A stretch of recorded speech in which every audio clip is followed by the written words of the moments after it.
there's a knowingness which doesn't require an object. Self-knowledge is informationless.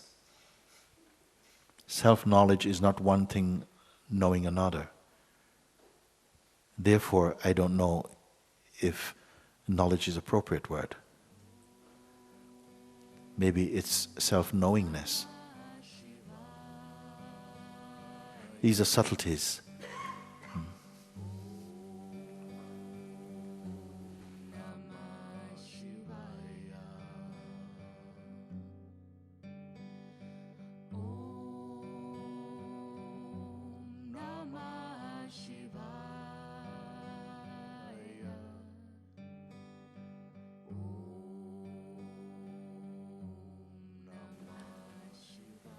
So many influences are contributing to how perception functions in each body.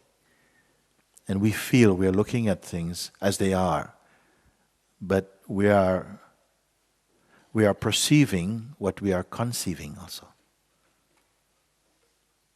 I don't want to go off on this. Everything I'm saying is it. It's just another way of putting it, the same thing. There will come a time we won't have to talk like this anymore. We won't have to talk like this anymore. You will just know. Thereafter, whatever you are speaking about, eggs and tomatoes, newspapers, shoes, it will be infused with the spirit of being.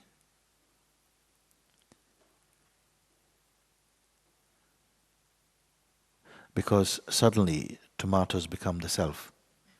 Shoes become the self somehow. I don't want to create some kind of mystical thing. It's very simple. It's very simple. It's not that when I see a tomato I'm thinking, oh, this is myself. And of course not. But just you can't help it. What you are somehow colors and permeates everything. Without trying, it is like that.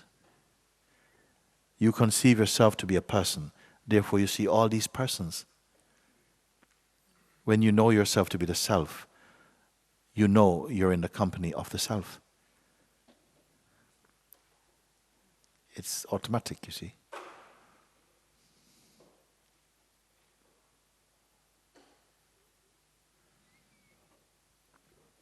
Throw everything away. Throw everything away. Do it now. Try. Anybody up for it? 3, 2, 1. Throw everything away. Like this. Throw it. No. Don't just, it's a joke. No. Throw it for a second. Throw everything. And just remain as what remain. What doesn't get thrown? What cannot be thrown? You will see if you do. Throw everything. For a moment, throw. Maybe you think, oh, no, you cannot really do it. No. It's a bit of a novelty. No. No, do it. You can switch off from things. Just leave everything. Sometimes when we say this, then you start to see that, oh, I'm holding on to a lot of things and maybe I'm not going to be a full contestant actually. Because there's some things I'm not ready to throw right now. Or if we say yes. Because if I say you have to do 15 things as your sadhana, then you can hide, you know where to hide your stuff in all of that. To kind of pretend like, yeah, I'm doing it. But you have a lot of things to hide. But if I say all of it is in this envelope called yes. Everything is in the yes. Then you start to feel where your discomfort, some discomforts are coming up, like, I'm coming back. You'll see. And at least, if you don't, and I'm not telling you must, you'll begin to see where your compromises are. And it is worth seeing. Because these are hemorrhaging energy from you, whether you're aware of it or not. It is what makes this lethargic, tamasic energy. Like something inside is saying, okay, try as much as you can to convince me, but you won't. There's kind of energy like this. Yeah, I mean, try, and yeah, enlighten me. Go.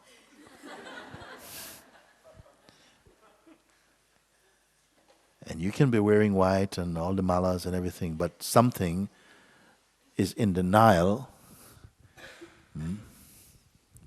I think that was true for me. I felt very, very, very heavy last couple of days. Yes. Yeah. Yeah. And the heaviness you may be feeling is all these suppressed energies and things previously not recognized, now coming to the surface. And watch Mr. Mind, who will tell you how you're feeling heavy because this is not the right place for you. You see? You should be feeling light, angelic. You're feeling heavy. So, how wise do you have to be? Or how determined? I'm going into this subject and exposing.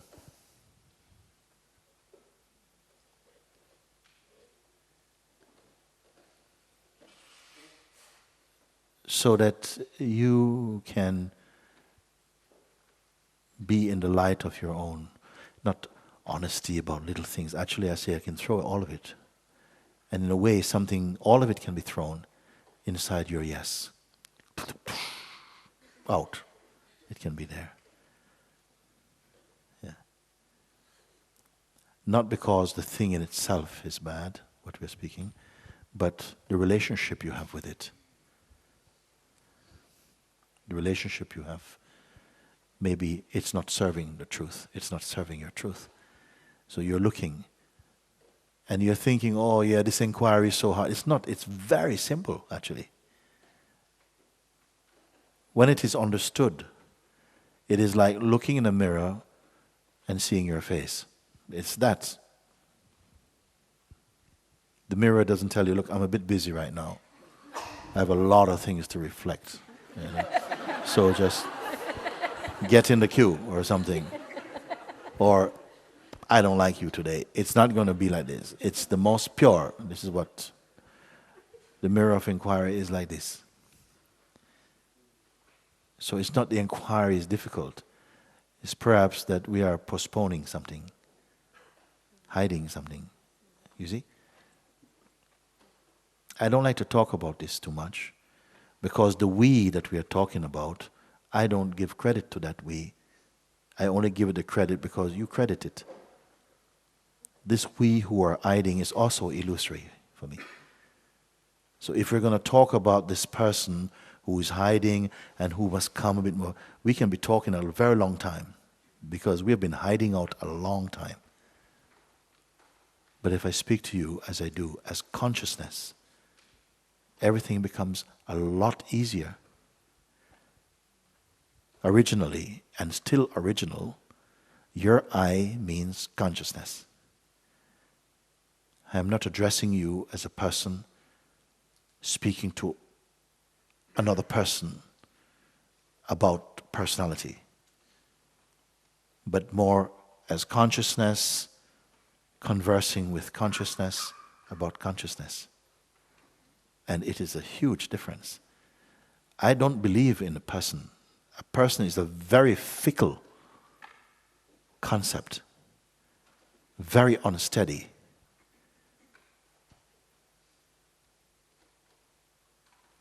It is yourself as consciousness that is credible, not the person.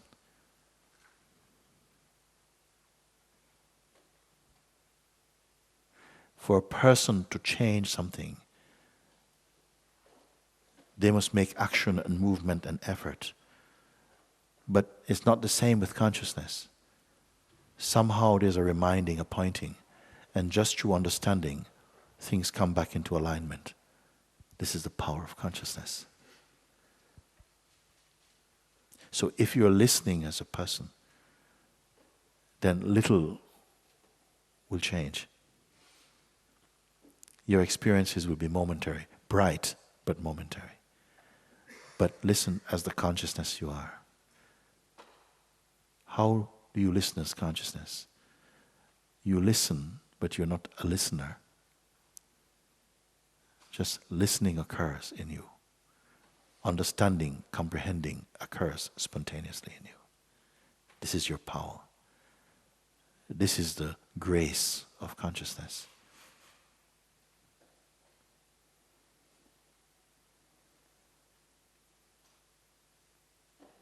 For some of you, there will be no going back. This concept will be burnt here.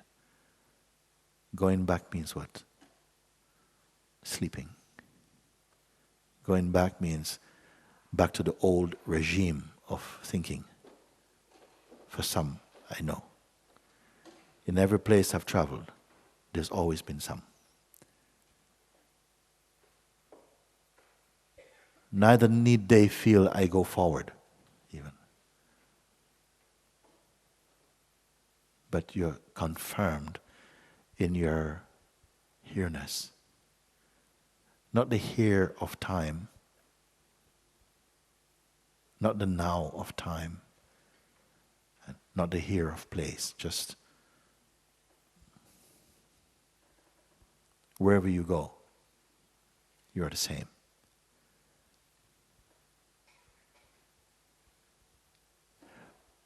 I am not imparting this to you as a teaching.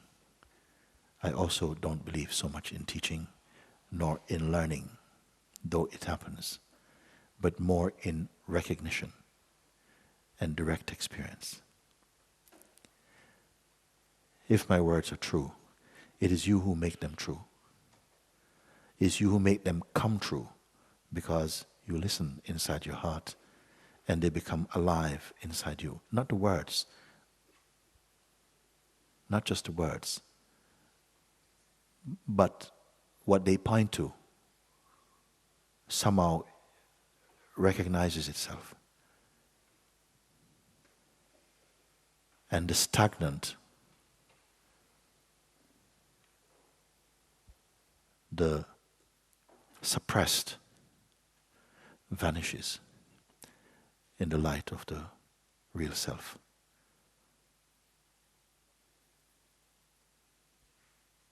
The serpent mind loses its tongue in the presence of the real self.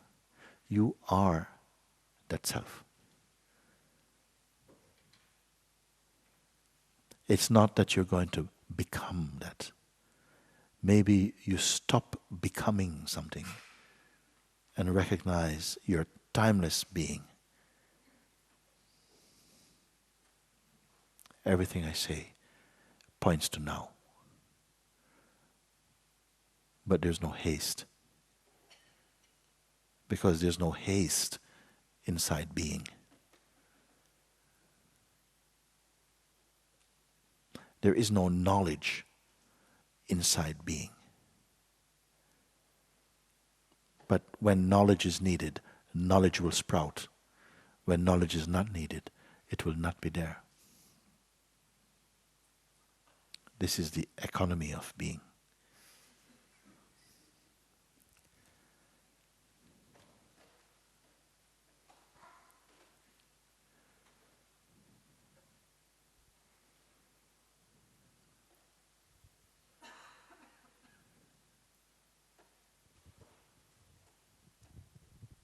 Thank you, Mooji. I feel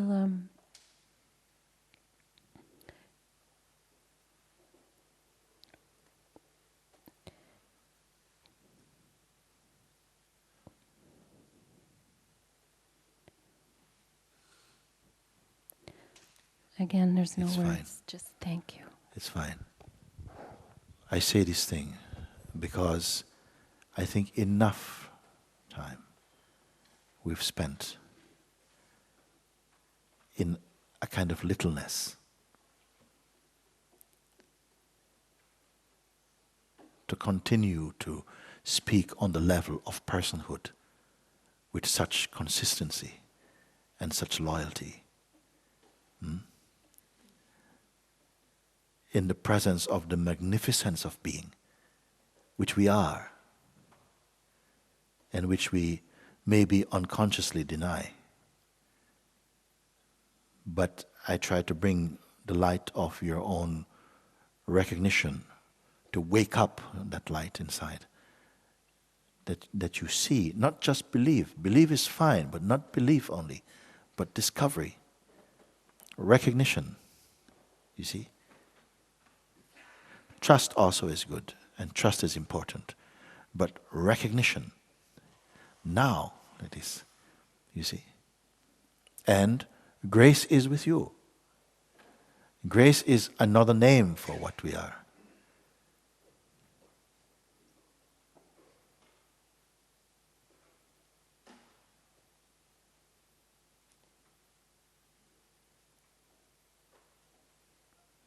So I can look at you in the eyes because I see nothing to hide there. I see nothing imperfect there. But if you continue to relate only from the personhood, then a dirt is there. A darkness is there.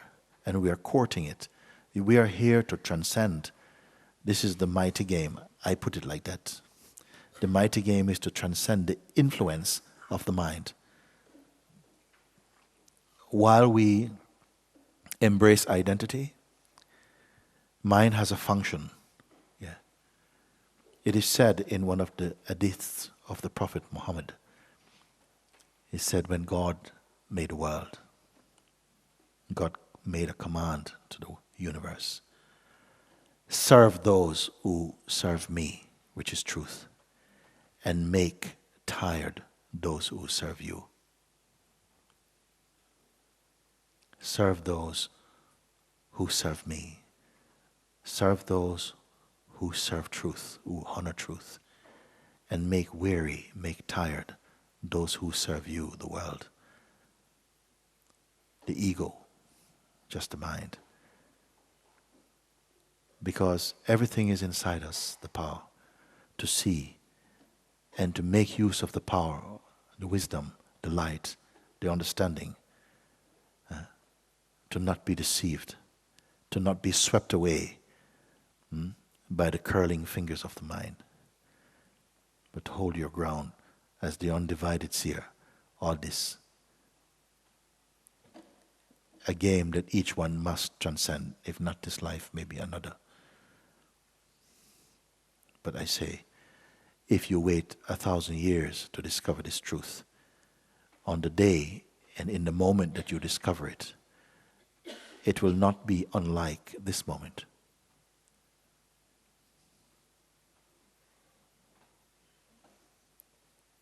Maybe you have 1,000 years to spend. It doesn't matter. For the timeless, it doesn't matter.